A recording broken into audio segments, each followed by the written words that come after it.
Before we start the Q&A, let's bring out Director Spike Lee to get a golden thumb.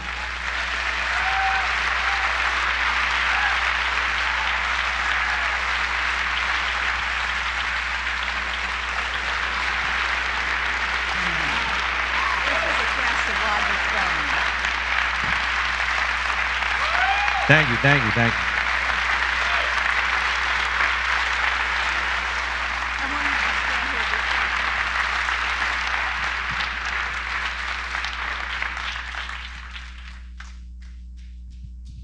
Hi, and joining Spike and Chaz on the panel to talk about the film you just saw are Michael Phillips of the Chicago Tribune and Odie Henderson of RogerEbert.com.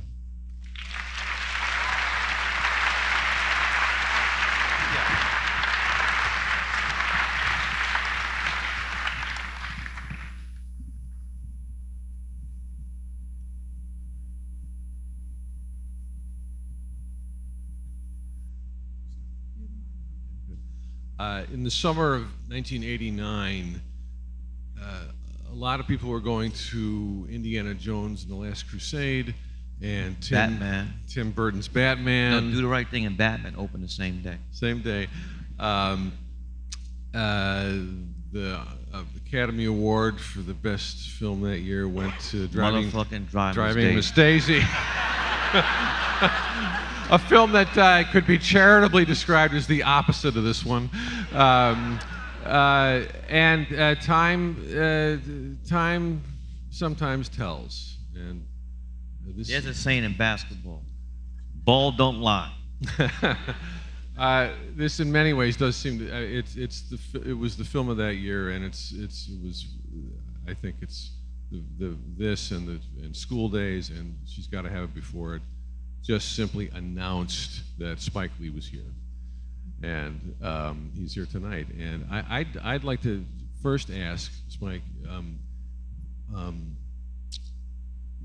when you see it now, it's still good.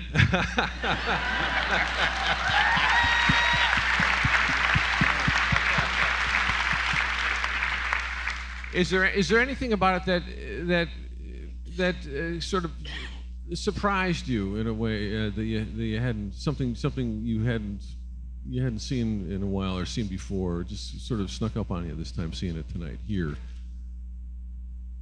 No, I haven't seen this film in a minute, but I like to say that I'm very happy to be here. And thank you.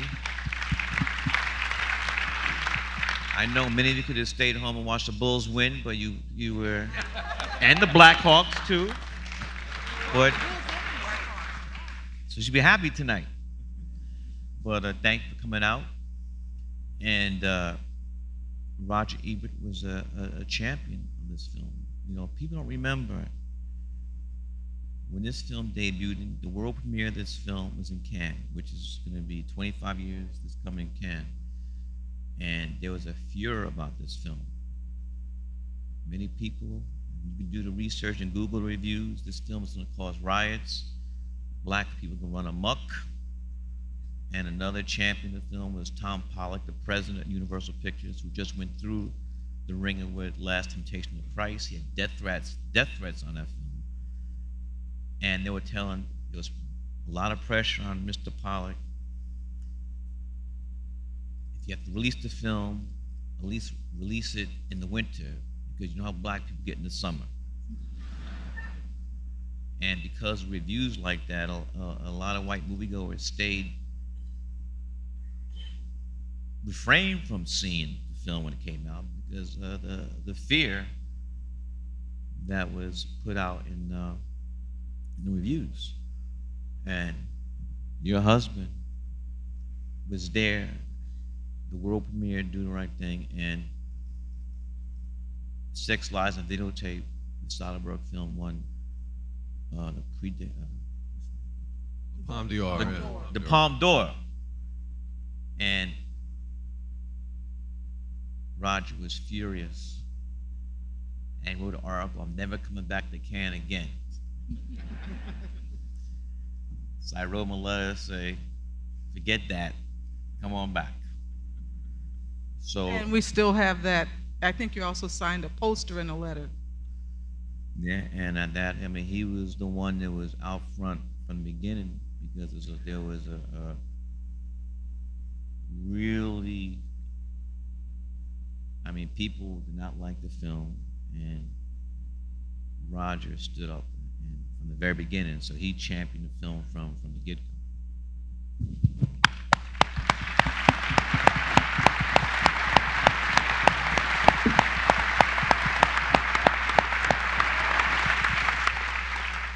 Roger said one of the reasons he championed this film so much is at the time there was not a lot of talk about race in America, despite what was going on in the civil rights movement and real talk about race and race relations. And he said he felt that you were very even-handed in your treatment of the racial issues in the movie.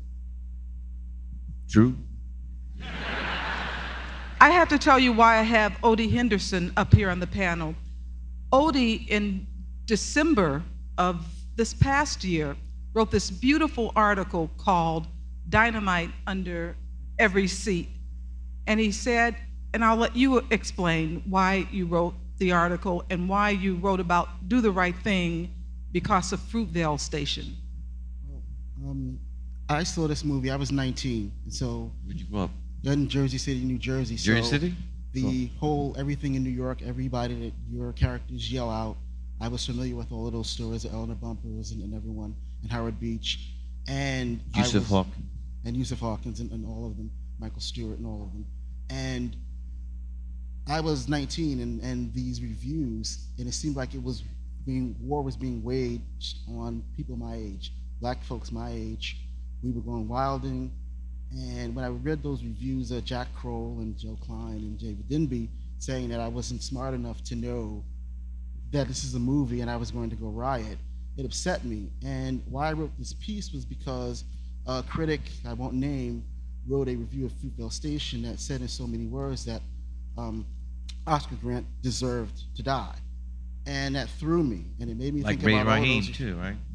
I'm sorry. Like Ray Raheem too. Yes, like Radio Raheem, and it made me go back and think of those reviews and go back and research them, and I wrote that piece because no one that wrote a review besides Roger and a few other people even acknowledged that Radio Raheem was a human being.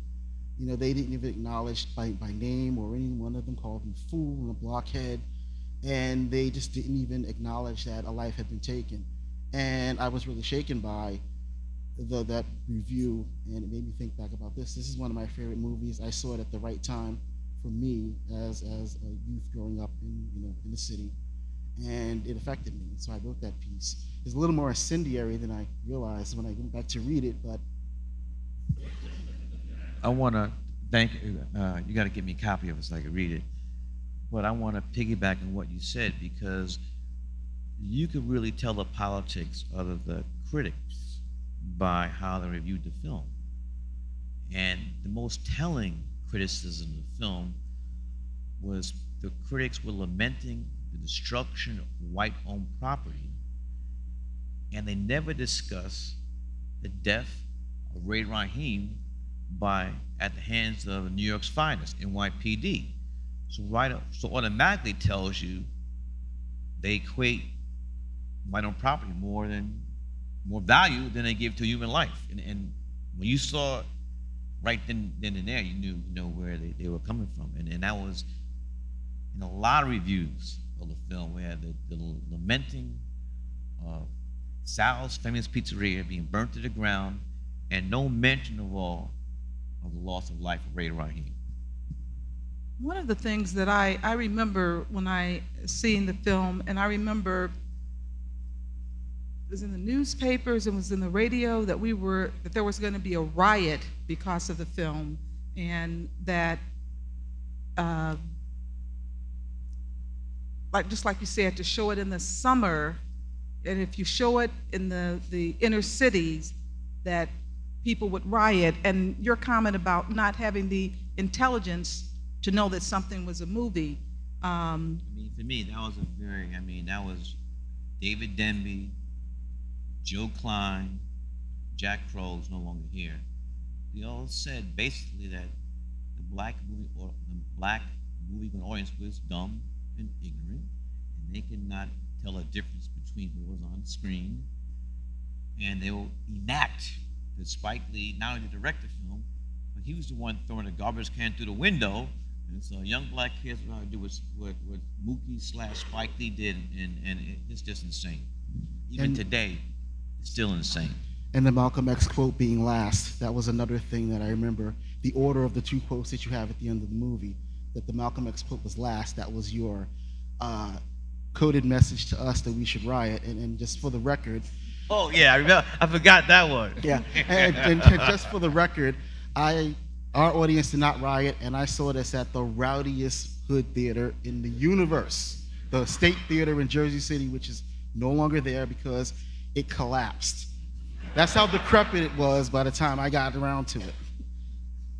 I did have a question though. When you were making what the juxtaposition of those comments, The quotes at the end? Martin Luther King first, and then Malcolm X. What was that? What was there any? What was the thought behind? Well, I felt we needed something. So one of my classmates, John Wilson, we went to Morehouse College together, and he's now president of Morehouse. I said, I need a quote from Dr. King and Malcolm, and gave me those two quotes. We found them and we put them in the movie. So that came in post-production. That was not in the script, the shooting script. It seems to me some people, whoever's frustrated or scared by this movie is they have to be people, wherever they're coming from, that just can't accommodate a movie that's this panorama of oppositional forces and different points of view, and the fact that the title of the damn movie means a little something different to every character in it. And it doesn't, and that is not hammered. That's just sort of implied, I think. And I think that's why it feels rich to me. Well, we wanted the audience to determine who did the right thing. I mean, I didn't know. We left the audience to determine that. And for me, it comes down to people's beliefs and people being inflexible. And for me, it's best expressed with the conflict between Sal and Bugging Out. Sal has had this pizzeria. This was the non-gentrified Bed-Stuy. Hint, hint, hint. You might have heard something lately about that. But, and for 25 years, he's made a living, a good living. He's not rich, but he's made a living off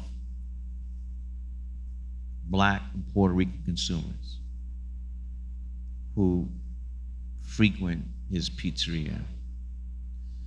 And Sal has a wall of fame where he has chosen to only have American Italians on it. It's his business. This is America. He's not breaking any laws, so he has a point. Bugging Out has a point too. You come in the black beverage stop and make all your money to go back to Bensonhurst,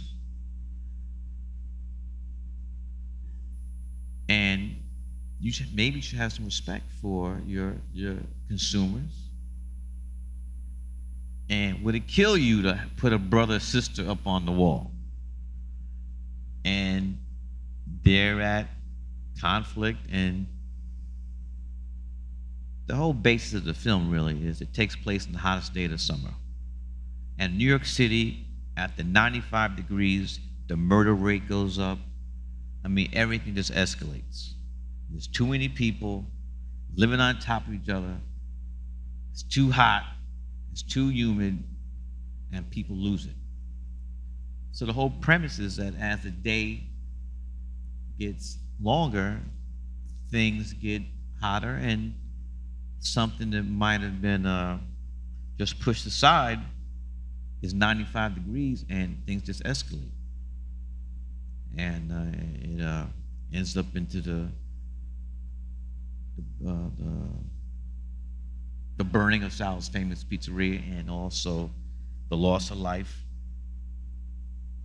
of Ray Rahim.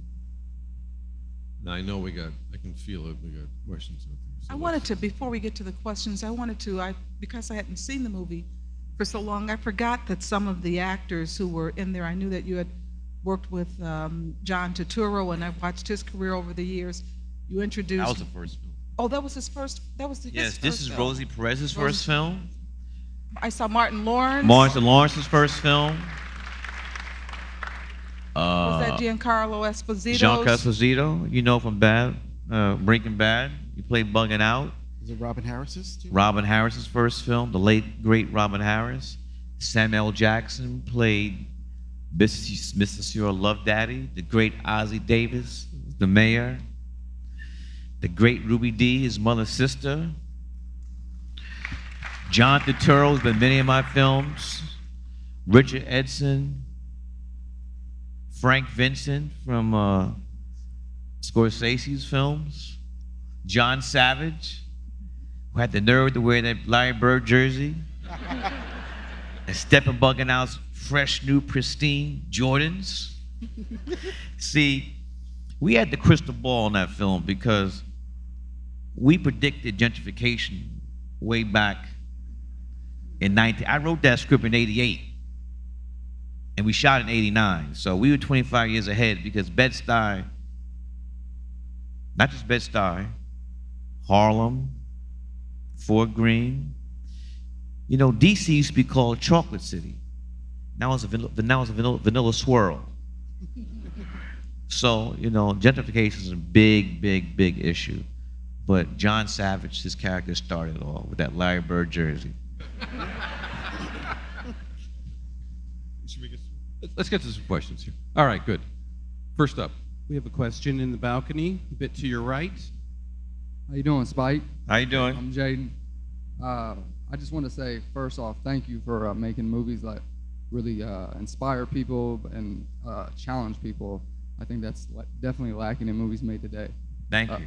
My question is to you, what inspires you to make movies, or the movies that you've made in the past? Well, growing up, I mean, I know what I want to do. I mean, up to the age 12, I thought I was going to play second base for the New York Mets, but genetics conspired against that happening. And the summer between my sophomore and junior years at Morehouse, I declared myself a mass communications major, mass communications, which I took at Clark College, which is across the street from Morehouse. Film production, TV, radio, print journalism, and that's when I started. You know, before we take another question, because I do have a question. I didn't know whether I should ask this question or not, but it's a question I've been thinking about for years, actually. There were always these articles calling you the angry black man. And, you know, because I've been knowing you for years, I knew that that wasn't the case. I knew that you were, anyway, I'd like to just hear your response to, what did you think of that? What is your response to that? Well, if you really want to see me angry, see me courtside at a Knick game, and the ref makes a bad call in front of me, then I'm really, really angry. That's when I'm getting animated. But I mean, it's the oldest trick in the world. If you wanted to diminish somebody's work, call them anti-Semitic, call them racist, call them whatever you want to do, to just, dismiss the work. And it's old. I'm not the first person that's happened to, so you just shrug it off and just keep on stepping. What else? But I mean, this is an angry film. It's a very angry film, and this film captured the racial tensions in New York City at that time. But it's not just from this film. That's why I thought that it was unfair, because you've made many films. But then they look at, they lump this with Malcolm X, then, It's easy, you know, to just label somebody.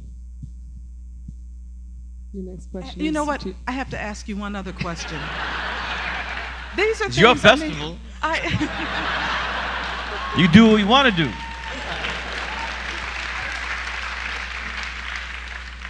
Has that labeling prevented, do you think that that labeling has created any blocks to your being able to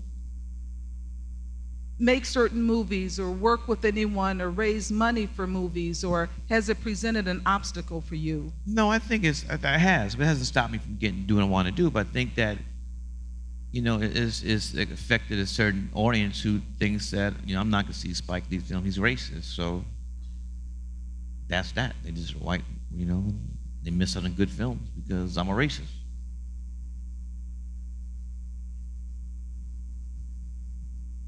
Okay, right there. Who's up? We're over here, all the way to the far right on the floor. Hi. First of all, I just like to You got to say, speak up, my man. First of all, I just like to say, on behalf of the audience, thank you for presenting this film and allowing us to experience it the way it's meant to be experienced. And my question is, do you feel that in the last 25 years since the release of Do the Right Thing, that the treatment of race relations in film has evolved? Has what evolved? The treatment of race relations. The what?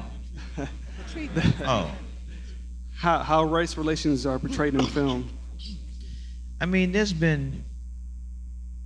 love 12 Years a Slave. I like to help. You know, so, I mean, here's the thing. There's been a cycle. Every 10 years is a new renaissance of black cinema, and then there's a drought for 9 years. And so we had the harvest this year, and hopefully there's not a drought for the next 9. But the industry has changed. Do the Right Thing would not be made by a studio today. No way. I don't think we get Malcolm X made today. Unless we put Denzel on some tights and a cape. Started transforming or something, you know. So the industry is because they're not studio heads like Tom Pollock. You know, people, you know, he really love films, and now you have bean counters who, for a lot of studios, you know, they're all they want to do is make tentpole films. So, you know, you could make a film for $1 or we'll give you 200 million. So there's nothing in between. I know that might seem like exaggeration, but it's close to the truth. So, you know, it's hard. I mean, even Steven Soderbergh, one of the most successful directors working today, says he's not going to work in Hollywood anymore. He's just going to continue doing work in cable TV. So it's not just me. I mean, it's very hard to get a film made. You know, if it's not special effects, you know, that type of stuff. You've Comic recently book. had some success with the Kickstarter campaign. Can you tell us what you're going to do Yes, with your next film? we're finishing the film now. We're in the last stages of post-production. We raised the money on Kickstarter. And the film is called The Sweet Blood of Jesus. And it's about people who are addicted to blood. Well, they're not vampires because they could come out in the daytime.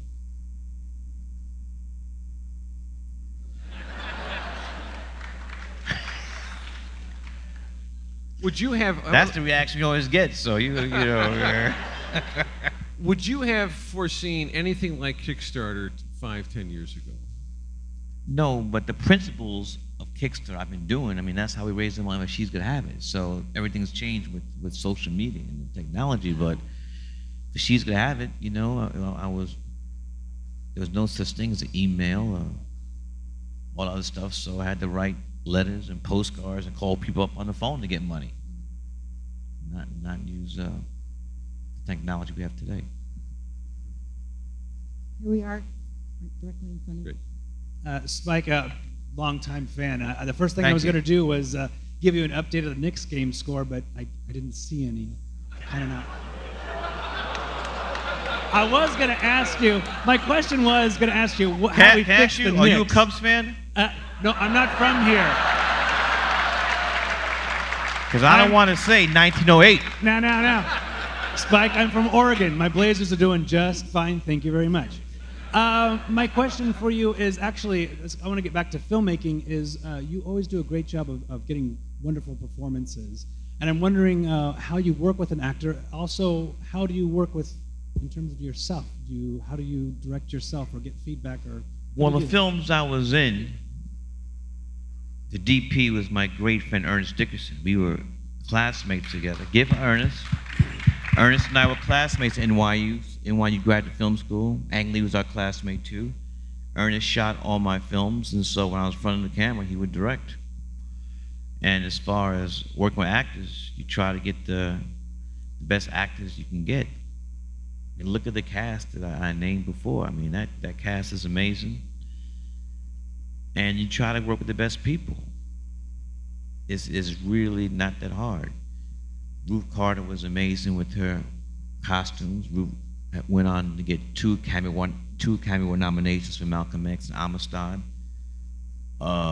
Wynn Thomas, the fantastic production designer. My father, Bill Lee, did the music for this film, did the music also for She's Gonna Have It, and Mo Better. He did music for all my music in film school. He composed the score. She's Gonna Have It, School Days, Do the Right Thing, and Mo Better Blues. Robbie Reed cast the film. The great Barry Brown was the editor on the film.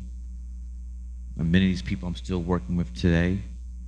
So you just try to surround yourself with the best talent you can get in front of and behind the camera. We're waiting for the next question. I wanted to ask about the beginning of your films, because I love, one thing when I say, if you say like, what is a Spike Lee movie, I always anticipate how your films open, because they always have very strong openings. Is that talk about that. Well, I'm a student of cinema, and I love, there've been a lot of great opening credit sequences. And I understand that it's more than just a legality where it's in somebody's contract. You have to give them the credit. You can use opening credit sequence to give the audience a clue what's going to follow. You get them in get their mind right to what's happening. And when this film starts and you hear Public Enemy blasting and Rosie Perez dancing, you know that this is going to be energetic and stuff like that. I also like to give out the Chuck D, Flavor Flav, Terminator X. This film, I saw this film without Fight the Power in it.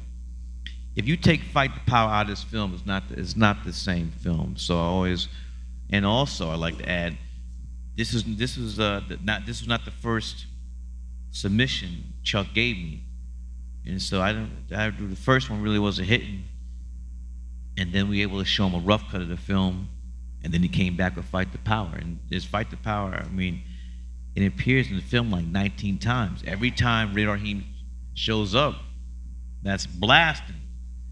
So it became very important that the song had to be great. And in New York City, there's like a thing like, there's always one song that's going to be the song of the summer. There's going to be one song, you wake up in the morning, it's on the radio, you're walking down the street, it's come out of somebody's house, it's come out of somebody's car. And we shot this film in the summer of '88. We knew it was coming out for summer '89. I knew I needed the anthem. I wanted this. When his song comes out, I want to hear it everywhere. And they blessed us with Fight the Power. Right up there. A little left, to your left in the balcony. Hey, Spike, I just want to say I'm a little surprised and disappointed that you didn't ask about the score in the Yankee game. So, what? You didn't ask about the score in the Yankee game. Only about the Bulls game. Never mind. Can you hear me? I said you won. What do you want? I said the Bulls won, the Blackhawks won. So one of the things I love about your movies is the ambiguity, which life is ambiguous, and very often your movies are ambiguous.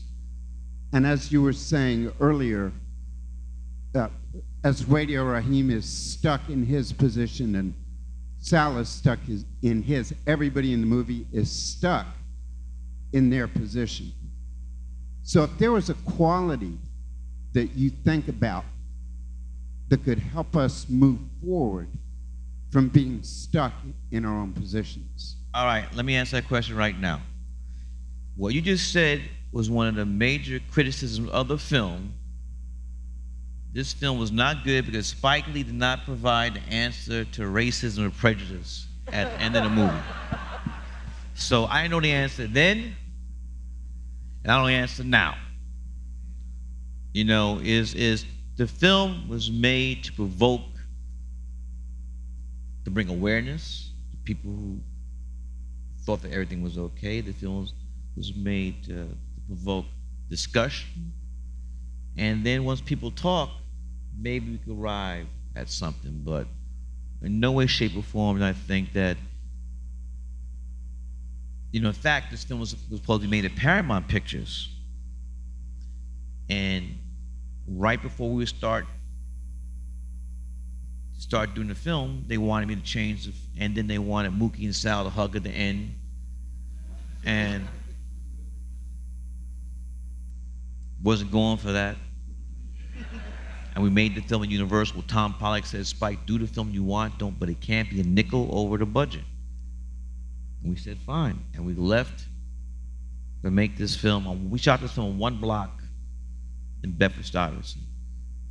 So 25 years later, I still do not have the answer for the problems you see in this film. Right The here. next question comes here from the floor. Hi, Spike. I'm a huge fan. Thank you. I want to talk a little bit about your portrayal of women, which I think is really extraordinary in all of your films, starting with She's Gotta Have It. You make real characters. Now, I think there are women who would differ Well, from. you got one here who says that, so I would like to Well, my ask wife you... thinks differently than. In fact, Yeah? you could tell the difference portrayal of women since I got married. Well, Pre-marriage and before marriage. Well, So she was in my ass about it. After- And rightfully so.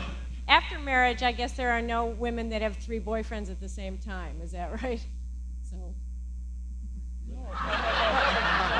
Well, before you got married, you had a woman who had 3 boyfriends at the same time. She's Happy was the first film. Oh, all right. I wasn't married then. All right. So I want to know a little bit about how you approach the women characters that you write, particularly Mother Sister in this one, working with the great Ruby Dee. Oh, she was based on my grandmother. My grandmother was a great woman. She lived to be 100 years old. She put me through Morehouse and NYU Graduate Film School.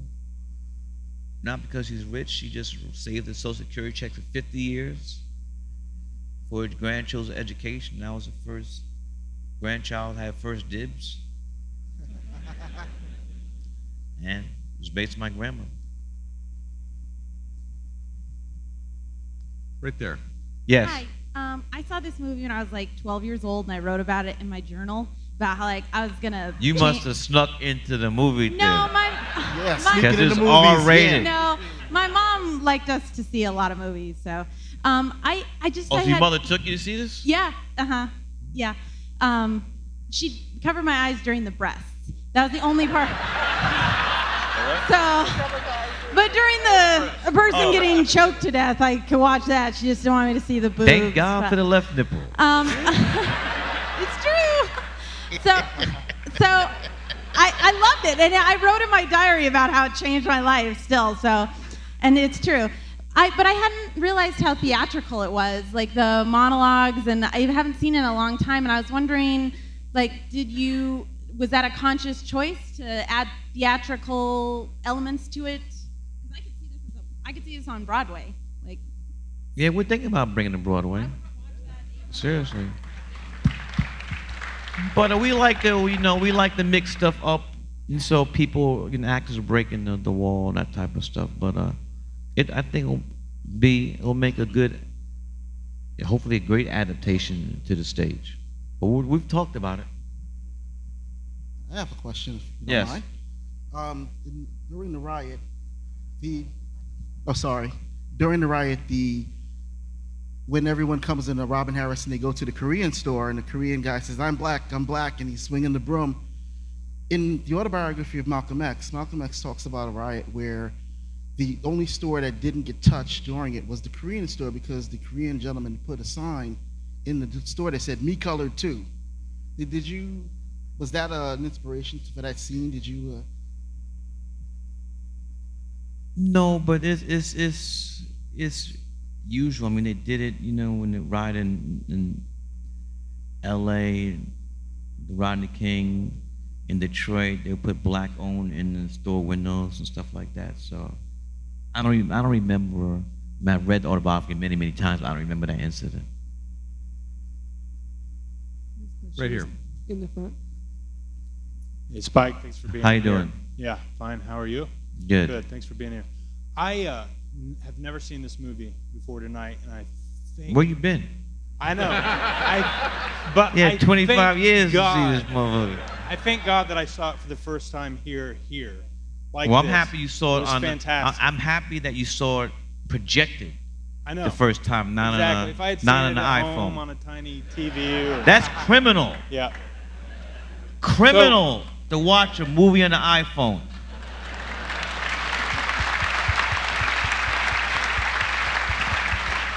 People are watching Lawrence of Arabia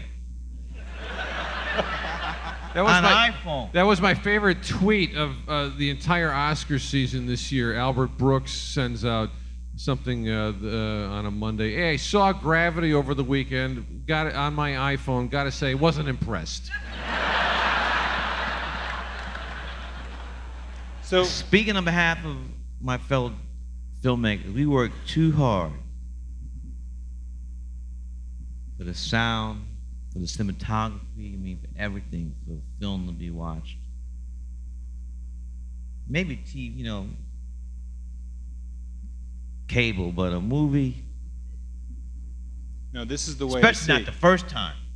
This is the way to see this movie, definitely. And Thank you for coming I just tonight. wanted to say, the whole time I'm thinking this movie wouldn't be made today by a major movie studio, just like you said. And I think that now is just as an important a time to make a movie like this. And I'm wondering, I'm not sure racial relations have necessarily improved as much as we like to say they maybe have in the last 25 years.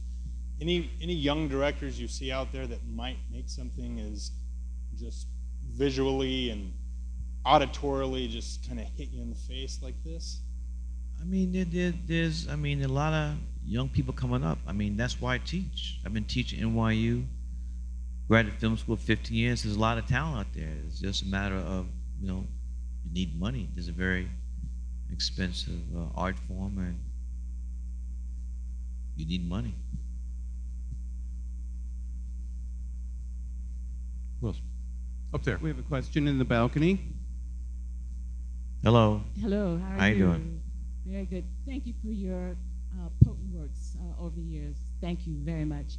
You're in the Academy, and I would like to know what you think the Academy should be doing in terms of cinema and film. You mentioned money and the restraints, and we know the power of film. Perhaps you could The tell us a Academy of little- Motion Picture Arts and Sciences? No, I'm talking about film school. You're at NYU. You're teaching, and so what should we be doing at these film schools, or what would you like to see? You said the restraint is money, but the power of film is so potent. So I would just love to hear what your thoughts are on this. What should film schools be focusing on? What would you like? Yes. What should film schools, or the? Yes, Oh, what we're doing at NYU. what you're doing at NYU, we're- in the communities through NYU or at NYU. Yes. I think NYU's the graduate film school is the best film school in the world. We kick USC and AFI in the ass, So, but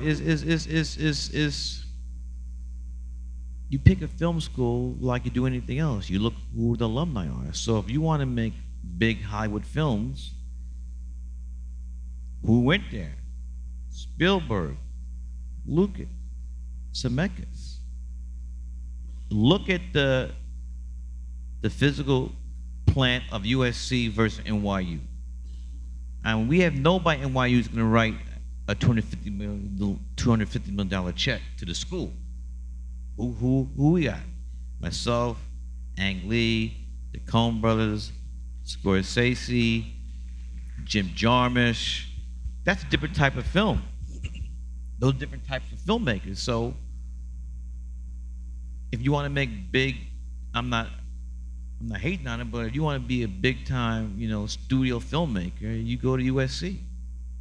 And you want to make more personal films, you're more apt to go to NYU. Yeah, right there. Hello. I was a freshman here at the University of Illinois in 1989, so I just want to thank you for the films that you made that really fueled a generation of students, activists, Do the Right Thing, School Days, Jungle Fever, the music. So I just want to thank you. But I'm also, 25 years later, during a week where we've heard that the president's walk isn't presidential enough, and affirmative action really beginning to eat away at the presence of minorities in higher education, to people saying that we were better off in slavery. My question to you is, what? I saw it on television. And my question to you is, if you were to make a sequel to Do the Right Thing, what issues would you take up, in particular the age of Obama, as it comes to a close? Thank you. I think that I could do a film that would deal with the present state of America, but it would not be a sequel. I mean, it took me a lot just to have Mookie in deliver pizza for one scene in Red Hook Summer. Because Sal moved to Red Hook, Sal's famous pizzeria. But there's a lot of interesting. I was talking to somebody today. In fact, Bennett Miller, who showed Capote here earlier, we flew in together from New York, and we were talking about Snowden. That would make amazing film. So I think Oliver Stone might be doing it, but there's a lot of stories out here. Well, who's gonna make that? Who's gonna spend? What studio gonna? I mean, to be honest, the most interesting stuff is on cable television now. They're making the most interesting stuff, but there's a lot of stories out here. There's always gonna need stories. Always gonna need storytellers. So by hook or crook, these stories are gonna be made one way or the other. I'd like to see a Spike Lee superhero movie. Please make it better than Hancock.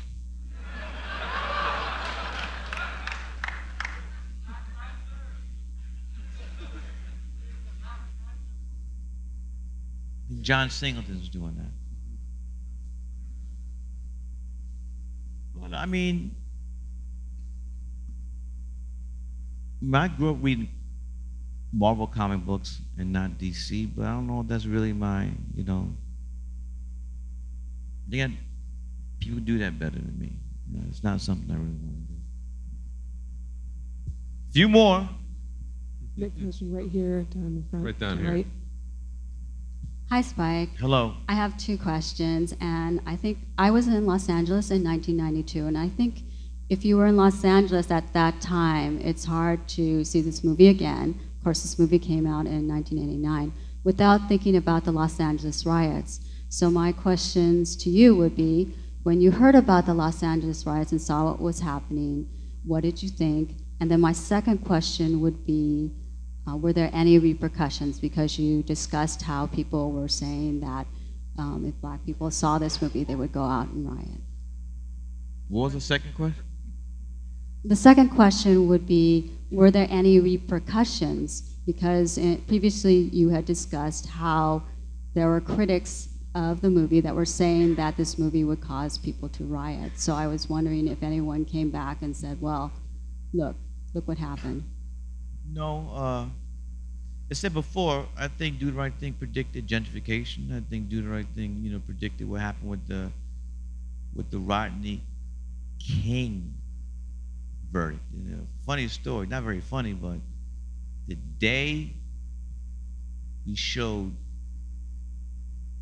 Bob Daly and Terry Semel, who ran Warner Brothers, the first time we showed them the cut, the 4-hour cut for Malcolm X, was the day of the riots. So secretaries were coming in, slipping them notes like, LA's burning down. Do you want to send a helicopter to the studio? I mean, it was crazy, but to their credit, they stayed throughout the whole screening. But it was the same exact day we showed Warner Brothers the first time film. That was the day of the uprising, I'd say. We have a question right in the center of the balcony. Hi, Spike. Hello.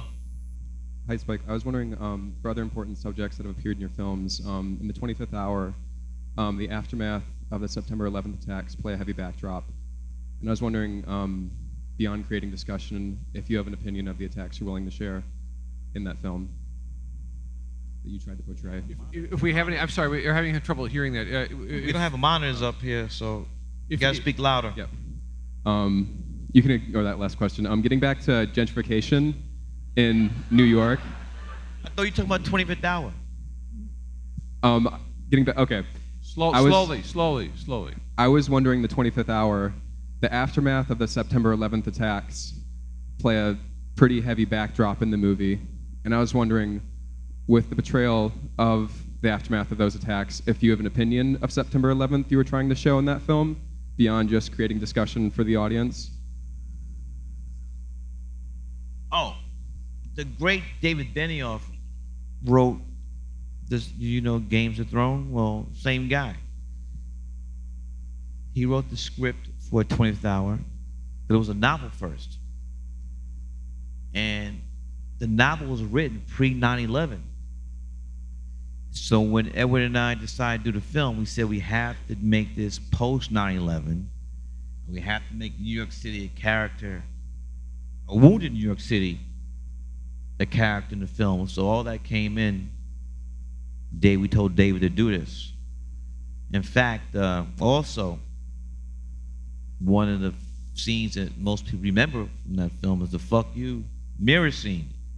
When I read the script, that wasn't in it, but it was in the book.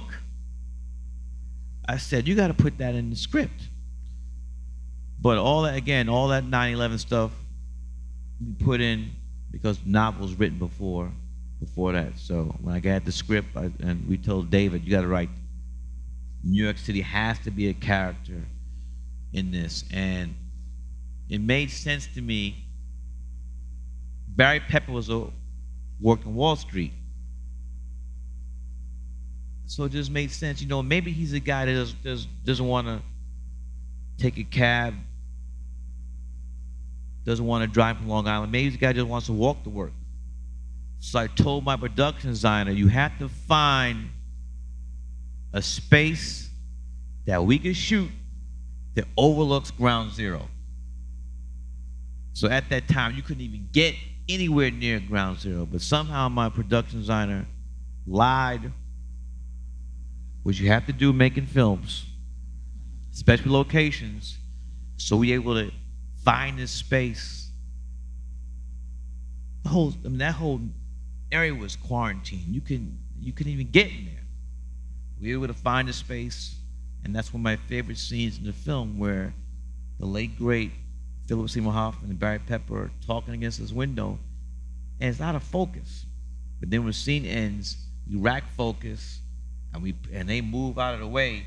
We push in, and then we see the workers who were raking the grounds for human remains, and you know, it was very powerful. I just said we gotta have this, you know, in the film.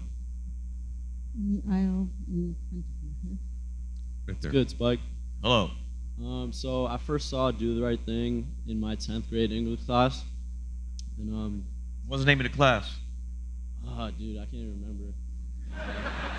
My man, 10th grade was not that long ago. That was 4 years ago. All right, that was 4 years ago. What year you here? Huh? What year are you? I'm a sophomore.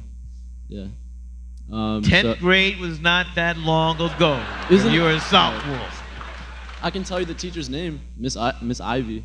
I don't know what it was actually. I think it was just called English, 10th grade English, literally. But, anyways, what I was gonna say is that, so yeah, what I found most powerful in the movie when I first saw it was the use of Public Enemy, like you mentioned. Fight the Power comes up all the time, like you touched on. So I don't know if you're like up on your current hip hop ish, but you know, rappers are kind of like the new rock stars. So I was just wondering, like, if there's any current artists that you listen to, or music in general. What are you listening to these days? I like all music. I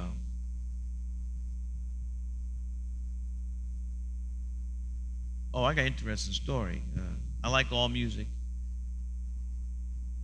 And this new film, The Sweet Blood of Jesus, you know, since it's really independent, you know, when you're doing a Kickstarter film, it's an independent film. So Bruce Hornsby did the score, but we still needed songs. So using my social media, my Facebook, Twitter, Instagram, I put out a call and I asked for submissions from unsigned artists to submit their songs for my film. We had 800 submissions. I listened to every single song, and we got 12 great songs from 12 unsigned artists. We just...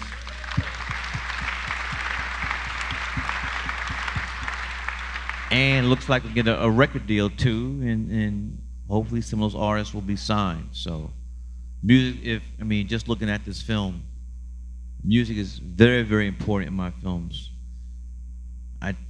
That's just important to me is the cinematography, the editing, the acting, the production design, the costumes. So it's very, very important. We have a next question on the floor all the way to your left. All the way to your left. Right over there. Good evening, everyone. Thank you for the panel. It was wonderful. Spike, thank you for coming to Champaign-Urbana. This is a thrill for us. So, Glad to be here. Yeah.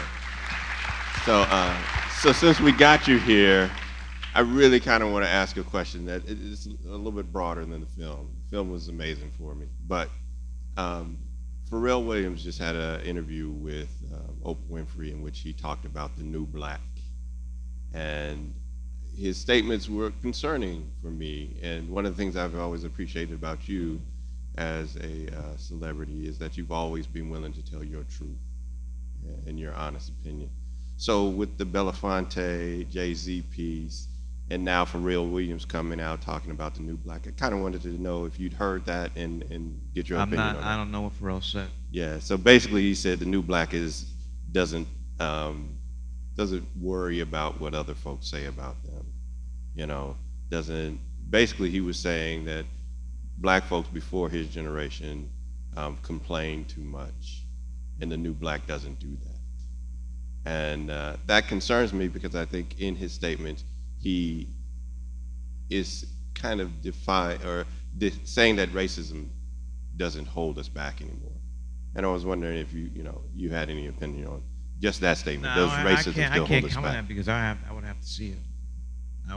When did this happen? When was this interview? Oh, he's already been interviewed by Oprah. So when did it come out? Oh wow, it was probably about a week ago. I didn't see it. Yeah, most folks saw the piece in which he was crying. They showed basically the video for "Happy," the song, was shown to people around the world, and folks were responding to it in a very positive way. And that's the piece that a lot of folks saw. But if you watch the full interview, a part of what he talks about is the new black. So that means you got to come back to Champaign-Urbana and hang out with us a little bit, so you can give us an opinion on that statement. Okay. Where's the microphone? In the center of the balcony. Straight once up in the again. balcony. Spike, I think this is inspirational, and it's been a long time you've been doing this, and I just would like to leave it on a very positive note that I think, like Martin King, you have taken us through a transition, and I think we need to go beyond all of this negativism into a new positive world, and this is the transition. Let's be let's have a sense of humor about it, put it behind us, all this slavery stuff, all this other thing. Let's bring the blacks back to the U.S., and it's a wonderful world with everybody together. Thank you. All right, one more down here. Was that it? No. Yeah, we can't end on that. I think there's another microphone somewhere. Here you go. Yes, there you go. Last one. This is the fine. This is it. Mr. Lee, thanks for coming. Given the concentration in the communications industry and the corporations that run the movie studios get bigger and bigger, how do you get representation of diverse views with no studio heads who are minorities and very few agents who are minorities, and the financing for the films which come from sources that want to make money? How do we get different voices in the next decade to bring their stories forward? Well, I think that's a very good question, and this coming together. People ask me this question all the time, and it always happens when 2 or 3 black people win an Academy Award. It's like, oh, are you happy, Spike? Does this mean that we finally turned the corner? That we found deliverance? I'm happy for the individuals, but it really does not move the people as a whole forward. And my answer to your question, which I've been asked before, is that we're not going to see, I don't care how many Academy Awards people of color win, it's going to be nothing compared to when we have people of color who are in the roles of the gatekeepers. That is how you change stuff. Winning Academy Award has nothing to do with it. As big a star as Will Smith, who is still the biggest star in the world, if he's not writing the check for the movie, he still has to go to somebody. Recently, it's been a lot of times Amy Pascal, who runs Sony. He has to go to somebody to make a film. Each studio, the studios, networks, broadcast, and cable, they have what you call like green light committees. These are individuals who decide what we're going to make and what we're not going to make. And there's no individuals at the studios that are color that have a green light vote. So if we're not in the room when these decisions are made, what we're going to make and what we're not going to make, then Academy Award, you're just pissing in the wind. I know it's an extreme example, but I always use this. When MGM, what was it? Yeah, when MGM decided to do Soul Plane, we weren't in the room.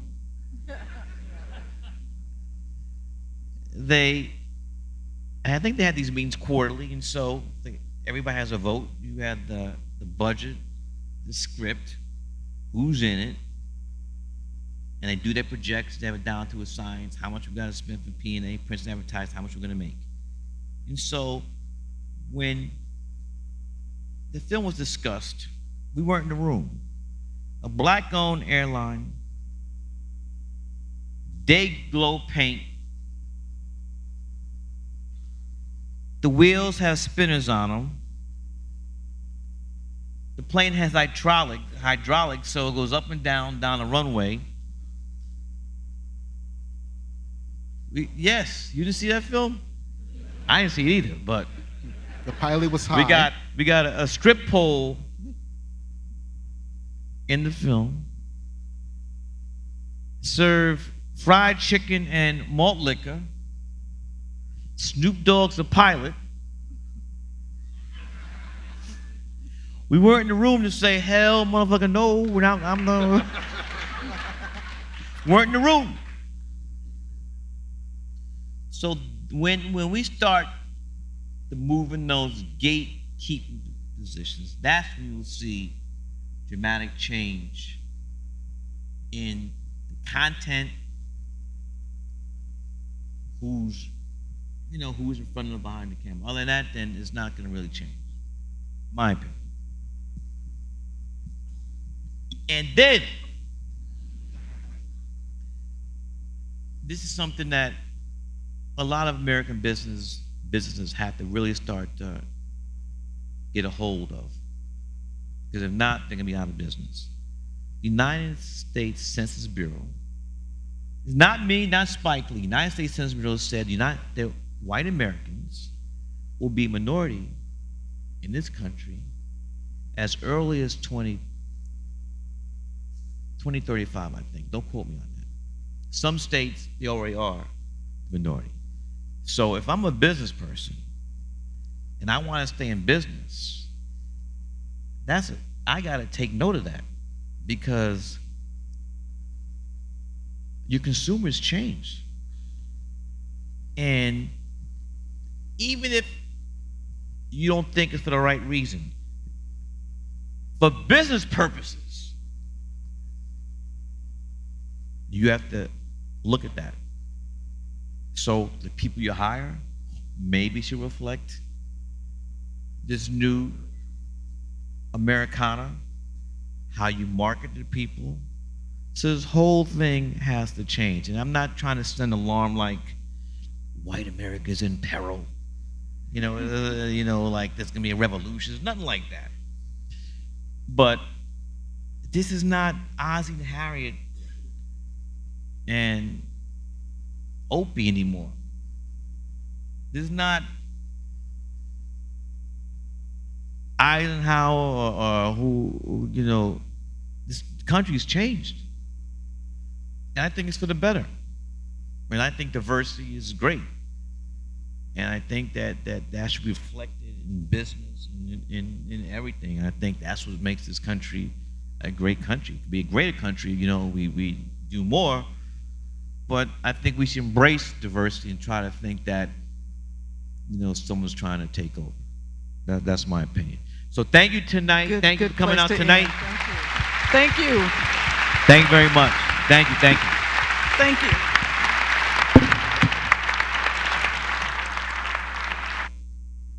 And I want to thank Roger. I know Roger's looking down on us. Thank you, Roger. Thank you.